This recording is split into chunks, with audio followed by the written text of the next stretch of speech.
CHAPTER VI Monsieur Lenormand succumbs M. Lenormand was back in his room at the Prefecture of Police at 6 o'clock in the evening. He at once sent for Dieuzy. "Is your man here?" "Yes, chief." "How far have you got with him?" "Not very. He won't speak a word. I told him that, by a new regulation, foreigners were obliged to make a declaration at the Prefecture as to the object and the probable length of their stay in Paris; and I brought him here, to your secretary's office." "I will question him." But at that moment an office messenger appeared. "There's a lady asking to see you at once, chief." "Have you her card?" "Here, chief." Mrs. Kesselbach! Show her in." He walked across the room to receive the young widow at the door and begged her to take a seat. She still wore the same disconsolate look, the same appearance of illness and that air of extreme lassitude which revealed the distress of her life.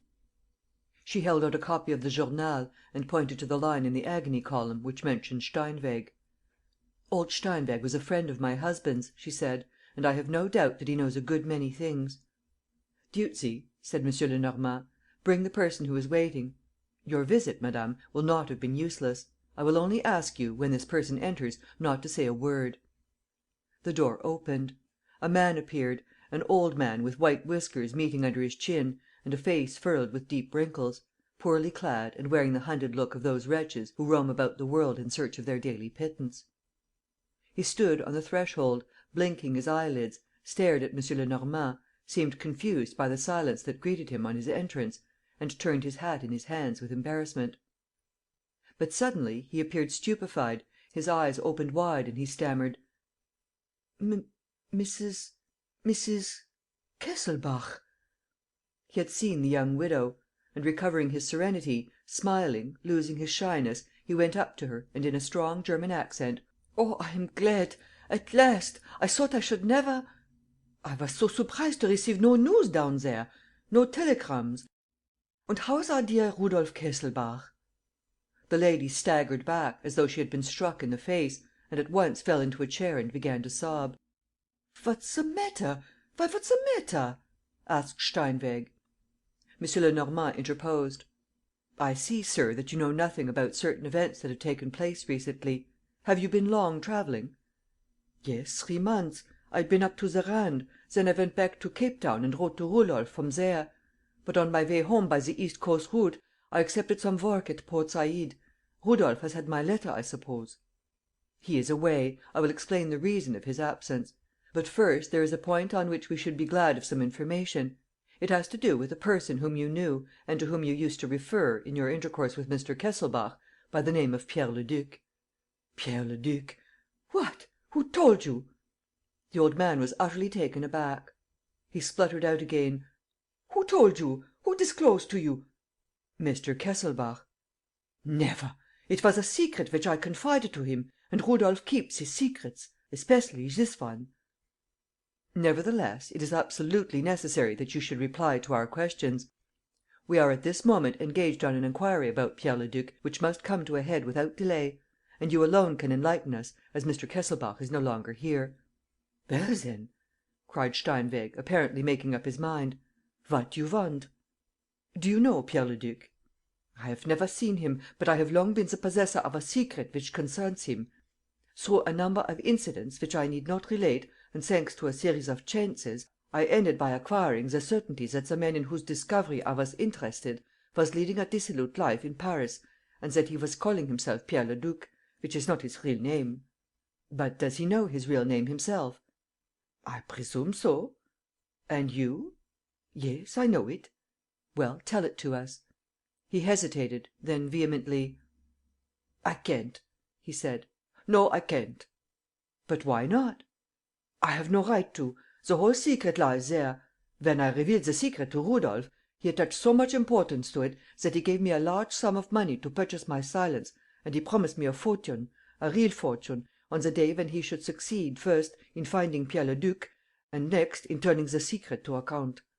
He smiled bitterly: "The large sum of money is already lost. I came to see how my fortune was getting on." "Mr. Kesselbach is dead," said the chief detective. Steinweg gave a bound: "Dead? Is it possible? No, it's a trap. Mrs. Kesselbach, is it true?" She bowed her head. He seemed crushed by this unexpected revelation; and, at the same time, it must have been infinitely painful to him, for he began to cry: "My poor Rudolf! I knew him when he was a little boy. He used to come and play at my house at Augsburg. I was very fond of him." And calling Mrs. Kesselbach to witness: "And he of me, was he not, Mrs. Kesselbach? He must have told you. His old daddy Steinweg used to call me." M. Lenormand went up to him and, in his clearest voice: "Listen to me," he said. "Mr. Kesselbach died murdered. Come, be calm. Exclamations are of no use. He died murdered, I say, and all the circumstances of the crime prove that the culprit knew about the scheme in question. Was there anything in the nature of that scheme that would enable you to guess?" Steinweg stood dumbfounded. He stammered: "It was my fault. If I had not suggested the thing to him. ..."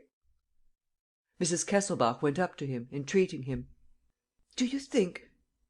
have you any idea ... oh, Steinweg, I implore you. ..." "I have no idea. I have not reflected," he muttered. "I must have time to reflect." "Cast about in Mr. Kesselbach's surroundings," said M. Lenormand. "Did nobody take part in your interviews at that time? Was there nobody in whom he himself could have confided?" "No." "Think well." Both the others, Dolores and M. Lenormand, leant toward him, anxiously awaiting his answer. "No," he said, "I don't see." "Think well," repeated the chief detective. "The murderer's Christian name and surname begin with an L and an M." "An L," he echoed. "I don't see. An L. An M." "Yes, the initials are in gold on the corner of a cigarette case belonging to the murderer." "A cigarette case?" asked Steinweg, making an effort of memory. "A gun metal case, and one of the compartments is divided into two spaces, the smaller for cigarette papers, the other for tobacco." "Two spaces. Two spaces," repeated Steinweg, whose thoughts seemed stimulated by that detail. "Couldn't you show it to me?" "Here it is, or rather this is an exact reproduction," said M. Lenormand, giving him a cigarette case. "Eh? What?" said Steinweg, taking the case in his hands. He looked at it with stupid eyes, examined it, turned it over in every direction and, suddenly, gave a cry, the cry of a man struck with a horrible idea. And he stood like that, livid, with trembling hands and wild staring eyes. "Speak, come, speak!" said M. Lenormand. "Oh!" he said, as though blinded with light. "Now all is explained. ..." "Speak, speak!" He walked across to the windows with a tottering step, then returned and, rushing up to the chief detective: "Sir, Rudolf's murderer, I'll tell you. Well ..." He stopped short. "Well?" There was a moment's pause. Was the name of the odious criminal about to echo through the great silence of the office, between those walls which had heard so many accusations, so many confessions? M. Lenormand felt as if he were on the brink of the unfathomable abyss and as if a voice were mounting, mounting up to him. A few seconds more and he would know. "No," muttered Steinweg. "No, I can't." "What's that you say?" cried the chief detective, furiously. "I say that I can't." "But you have no right to be silent. The law requires you to speak." "I will speak to morrow. I must have time to reflect. To morrow I will tell you all that I know about Pierre Leduc, all that I suppose about that cigarette case. To morrow, I promise you." It was obvious that he possessed that sort of obstinacy against which the most energetic efforts are of no avail. M. Lenormand yielded: "Very well, I will give you until to morrow, but I warn you that, if you do not speak to morrow, I shall be obliged to go to the examining magistrate." He rang and, taking Inspector Dieuzy aside, said: "Go with him to his hotel and stay there. I'll send you two men. And mind you keep your eyes about you. Somebody may try to get hold of him." The inspector went off with Steinweg; and M. Lenormand, returning to Mrs. Kesselbach, who had been violently affected by this scene, made his excuses: "Pray accept all my regrets, madame. I can understand how upset you must feel." He questioned her as to the period at which Mr. Kesselbach renewed his relations with old Steinweg and as to the length of time for which those relations lasted. But she was so much worn out that he did not insist. Am I to come back to morrow?" she asked. "No, it's not necessary. I will let you know all that Steinweg says. May I see you down to your carriage? These 3 flights are rather steep." He opened the door and stood back to let her pass. At that moment shouts were heard in the passage and people came running up, inspectors on duty, office messengers, clerks. "Chief! Chief!" "What's the matter?" "Dieuzy!" "But he's just left here." "He's been found on the staircase." "Not dead?" "No, stunned, fainting." "But the man who was with him, old Steinweg?" "He's disappeared." "Damn it!" He rushed along the passage and down the stairs, where he found Dieuzy lying on the first floor landing, surrounded by people who were attending to him. He saw Gourel coming up again. "Oh, Gourel, have you been downstairs? Did you come across anybody?" "No, chief."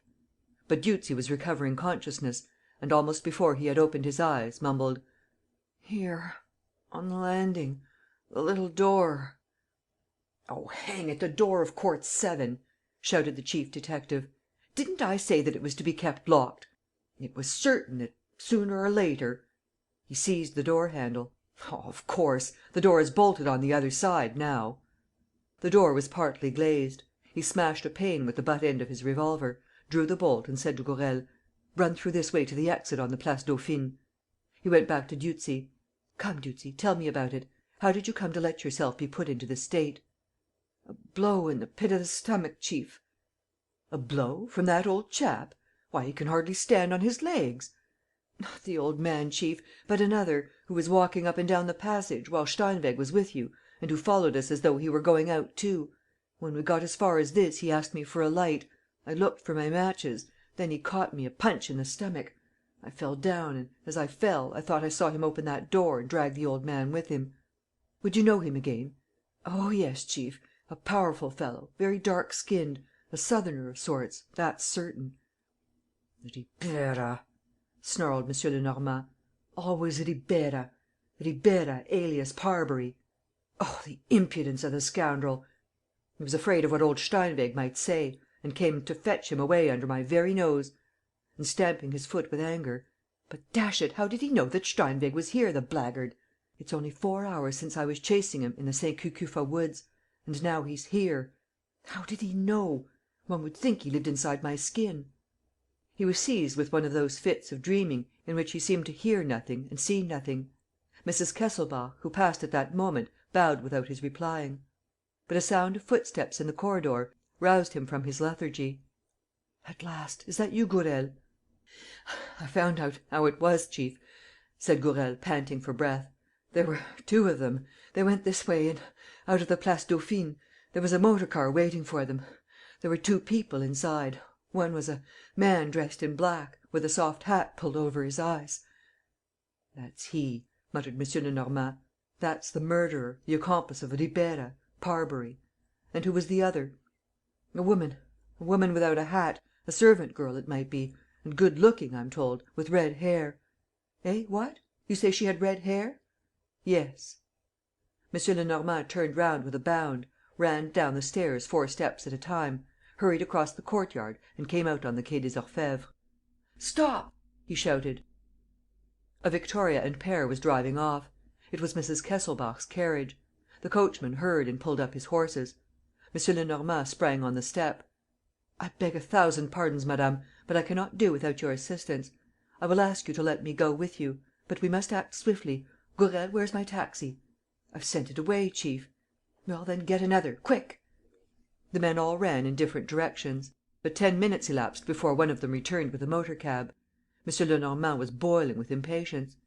Mrs. Kesselbach, standing on the pavement, swayed from side to side, with her smelling salts in her hand. At last they were seated. "Gourel, get up beside the driver and go straight to Garches." "To my house?" asked Dolores, astounded. He did not reply. He leant out of the window, waved his pass, explained who he was to the policeman regulating the traffic in the streets. At last, when they reached the Cours la Reine, he sat down again and said: "I beseech you, madame, to give me plain answers to my questions. Did you see Mlle. Geneviève Ernemont just now, at about 4 o'clock?" "Geneviève? Yes. I was dressing to go out." "Did she tell you of the advertisement about Steinweg in the Journal?" "She did." "And it was that which made you come to see me?" "Yes." Were you alone during Mademoiselle Ernemont's visit?" "Upon my word, I can't say. Why?" "Recollect, was one of your servants present?" "Probably, as I was dressing." "What are their names?" "Suzanne and Gertrude." "One of them has red hair, has she not?" "Yes, Gertrude." "Have you known her long?" "Her sister has always been with me. And so has Gertrude, for years. She is devotion and honesty personified." "In short, you will answer for her?" "Oh, absolutely." "Very well, very well." It was 7:30 and the daylight was beginning to wane when the taxi cab reached the House of Retreat. Without troubling about his companion, the chief detective rushed into the porter's lodge. "Mrs. Kesselbach's maid has just come in, has she not?" "Whom do you mean, the maid?"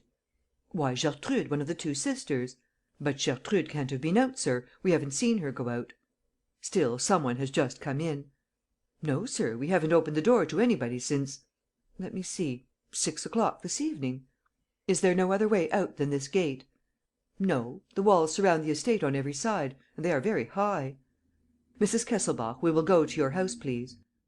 They all three went. Mrs. Kesselbach, who had no key, rang. The door was answered by Suzanne, the other sister. "Is Gertrude in?" asked Mrs. Kesselbach. "Yes, ma'am, in her room." "Send her down, please," said the chief detective. After a moment Gertrude came downstairs, looking very attractive and engaging in her white embroidered apron. She had, in point of fact, a rather pretty face, crowned with red hair. M. Lenormand looked at her for a long time without speaking, as though he were trying to read what lay behind those innocent eyes.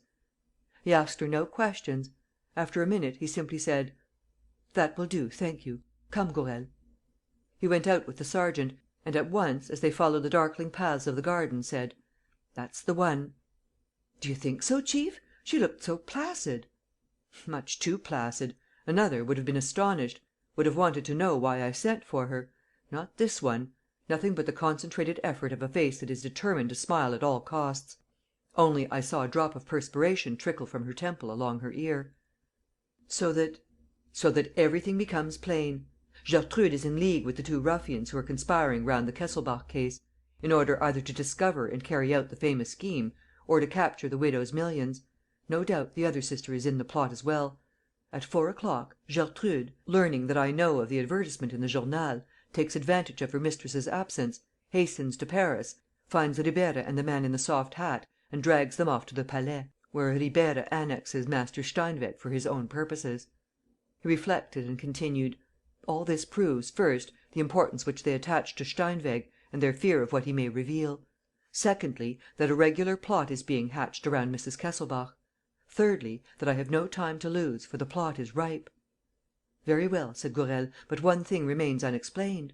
How was Gertrude able to leave the garden in which we now are and to enter it again, unknown to the porter and his wife?" "Through a secret passage which the rogues must have contrived to make quite recently." "And which would end, no doubt," said Gourel, "in Mrs. Kesselbach's house."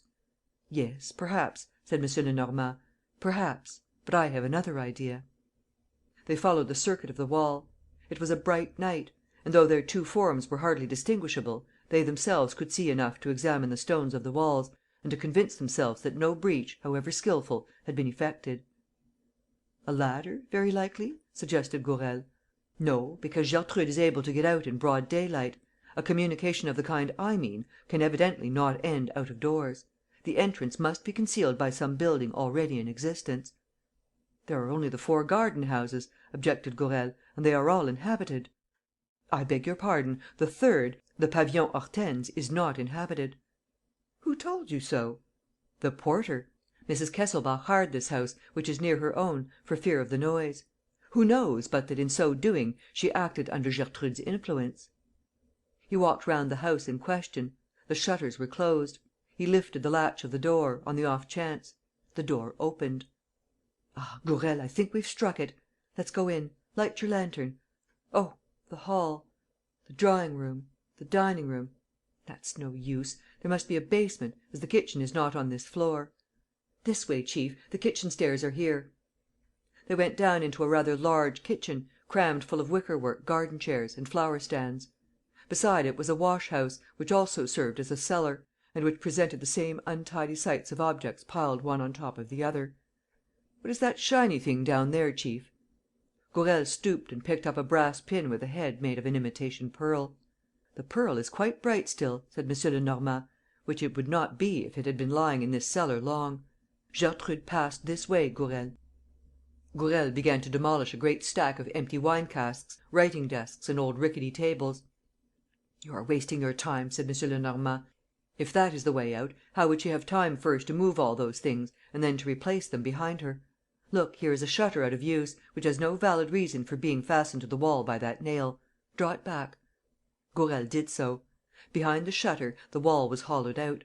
By the light of the lantern, they saw an underground passage running downwards. "I was right," said M. Lenormand. "The communication is of recent date. You see, it's a piece of work hurriedly done and not intended to last for any length of time. No masonry, 2 planks placed crosswise at intervals, with a joist to serve as a roof, and that is all. It will hold up as best it may, well enough, in any case, for the object in view. That is to say..." "That is to say what, chief?" "Well, first to allow of the going backwards and forwards between Gertrude and her accomplices; and then, one day soon, of the kidnapping, or rather the total, miraculous, incomprehensible disappearance of Mrs. Kesselbach." They proceeded cautiously, so as not to knock against certain beams which did not look over safe. It at once became evident that the tunnel was much longer than the 50 yards at most that separated the house from the boundary of the garden. It must, therefore, end at a fair distance from the walls and beyond the road that skirted the property. "We are not going in the direction of Villeneuve and the lake, are we?" asked Gourel. "Not at all, the other way about," declared M. Lenormand. The tunnel descended with a gentle slope. There was a step, then another; and they veered toward the right. They at once knocked up against a door which was fitted into a rubble frame, carefully cemented. M. Lenormand pushed it and it opened. "One second, Gourel," he said, stopping. "Let us think. It might, perhaps, be wiser to turn back." "Why?" "We must reflect that Ribeira will have foreseen the danger and presume that he has taken his precautions, in case the underground passage should be discovered. Now he knows that we are on his track. He knows that we are searching the garden. He no doubt saw us enter the house. How do I know that he is not at this moment laying a trap for us?" "There are 2 of us, chief." "And suppose there are 20 of them?" He looked in front of him. The tunnel sloped upward again, closed by another door, which was at 5 or 6 yards' distance. "Let us go so far," he said. "Then we shall see." He passed through, followed by Gourel, whom he told to leave the first door open, and walked to the other door, resolving within himself to go no farther. But this second door was shut; and though the lock seemed to work, he could not succeed in opening it. "The door is bolted," he said. "Let us make no noise and go back. The more so as, outside, by remembering the position of the tunnel, we can fix the line along which to look for the other outlet." They therefore retraced their steps to the first door, when Gourel, who was walking ahead, gave an exclamation of surprise: "Why, it's closed!" "How is that, when I told you to leave it open?" "I did leave it open, chief, but the door must have fallen back of its own weight." "Impossible! We should have heard the sound."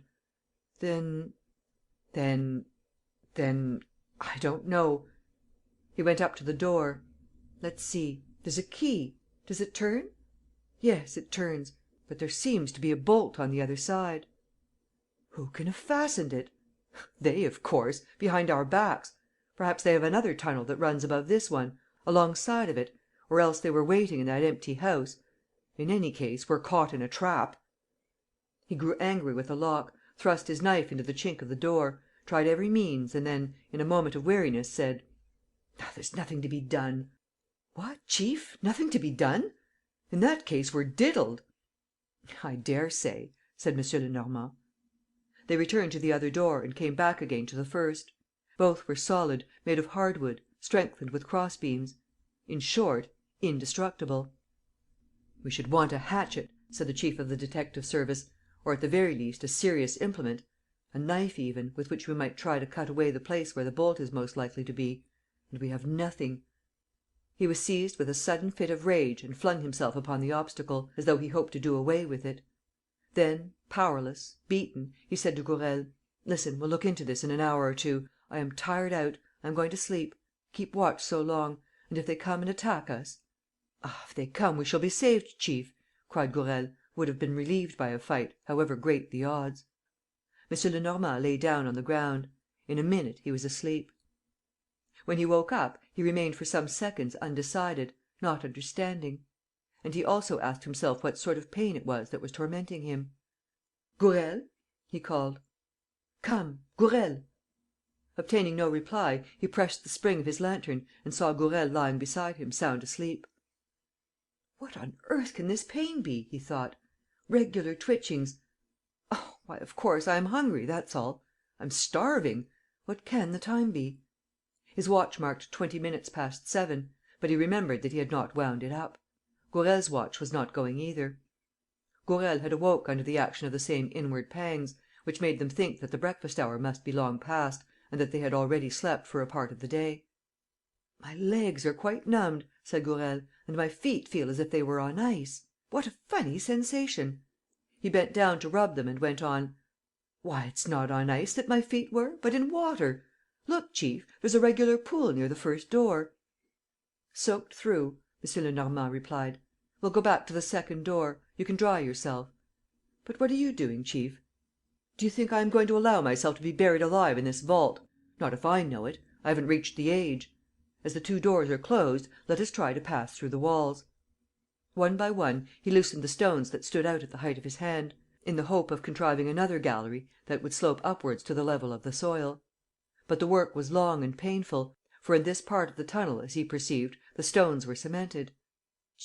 Chief, stammered Gourel, in a stifled voice. "Well?" "You're standing with your feet in the water." "Nonsense!" So I am. Well, it can't be helped. I'll dry them in the sun."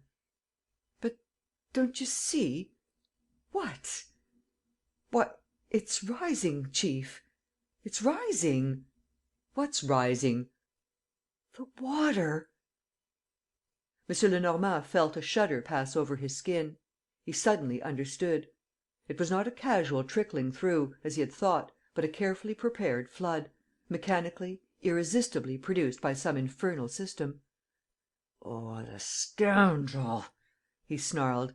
"If ever I lay my hands on him. Yes, chief, but we must first get out of this. And, as far as I can see." Gourel seemed completely prostrated, incapable of having an idea, of proposing a plan. M. Lenormand knelt down on the ground and measured the rate at which the water was rising. A quarter, or thereabouts, of the first door was covered; and the water was half way toward the second door. "The progress is slow, but uninterrupted," he said. "In a few hours it will be over our heads." "But this is terrible, chief! It's horrible!" moaned Gourel. "Oh, look here, don't come boring me with your lamentations, do you understand? Cry if it amuses you, but don't let me hear you." "It's the hunger that weakens me, chief. My brain's going round." "Bite your fist." As Gourel said, the position was terrible. And if M. Lenormand had had less energy, he would have abandoned the vain struggle. What was to be done? It was no use hoping that Ribeira would have the charity to let them out. It was no use, either, hoping that the brothers Doudeville would rescue them, for the inspectors did not know of the existence of the tunnel. So no hope remained, no hope but that of an impossible miracle. Come," said M. Lenormand, "this is too silly. We are not going to kick the bucket here. Hang it all, there must be something. Show me a light, Gourel."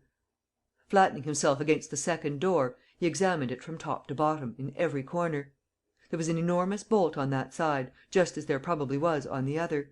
He unfastened the screws with the blade of his knife; and the bolt came off in his hand. "And what next?" asked Gourel. "What next?" he echoed. "Well, this bolt is made of iron, pretty long and very nearly pointed. Certainly it's not as good as a pickaxe, but it's better than nothing, and—" Without finishing his sentence, he drove the implement into the side wall of the tunnel, a little in front of the pillar of masonry that supported the hinges of the door. As he expected, once he had passed the first layer of cement and stones, he found soft earth. "To work!" he cried. "Certainly, chief. But would you explain?" "It's quite simple. I want to dig round this pillar a passage, 3 or 4 yards long, which will join the tunnel on the other side of the door and allow us to escape."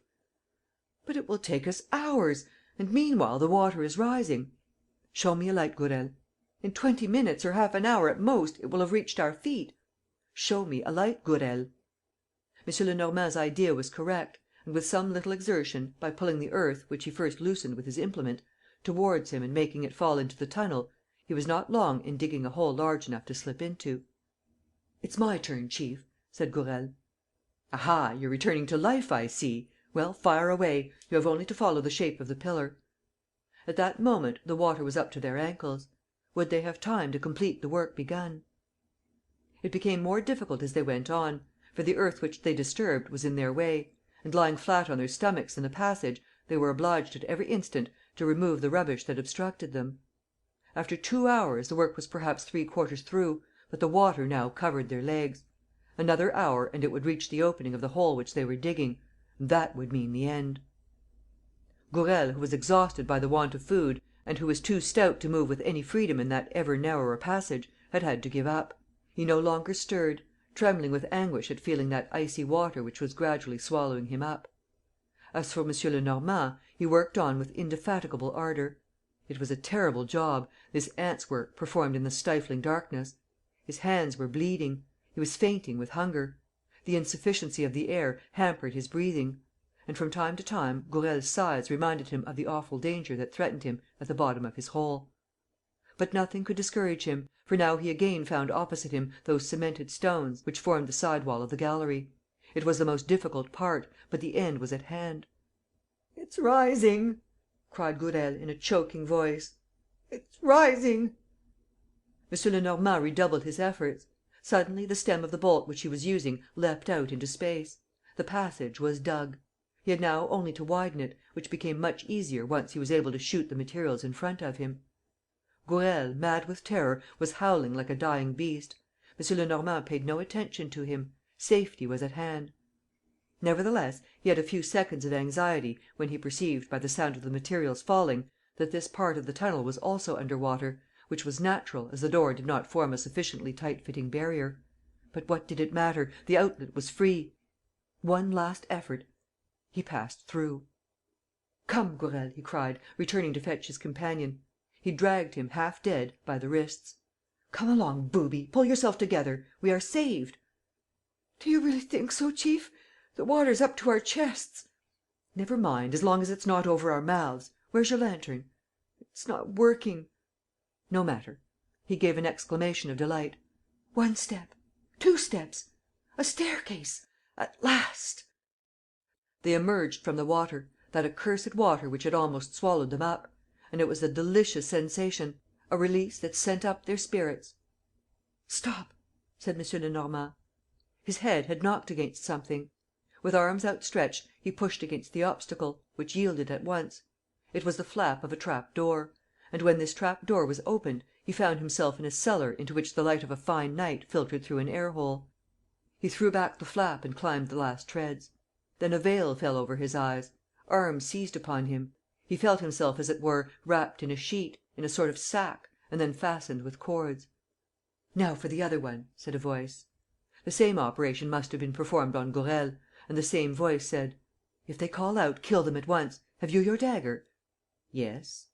"Come along. You two take this one, you two that one. No light, and no noise either. It would be a serious matter. They've been searching the garden next door since this morning.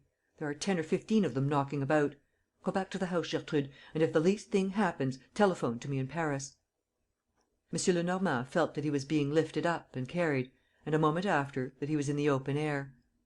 "Bring the cart nearer," said a voice. M. Lenormand heard the sound of a horse and cart. He was laid out on some boards. Gourel was hoisted up beside him. The horse started at a trot. The drive lasted about half an hour. "Halt!" commanded the voice. "Lift them out. Here, driver, turn the cart so that the tail touches the parapet of the bridge. Good. No boats on the river? Sure? Then let's waste no time. Oh, have you fastened some stones to them?" "Yes, paving stones." "Right away, then. Commend your soul to God, M. Lenormand. And pray for me, Parbury Ribeira, better known by the name of Baron Altenheim. Are you ready? All right. Well, here's wishing you a pleasant journey, M. Lenormand." M. Lenormand was placed on the parapet. Some one gave him a push. He felt himself falling into space, and he still heard the voice chuckling: "A pleasant journey." 10 seconds later, it was Sergeant Gourel's turn. Chapter 7.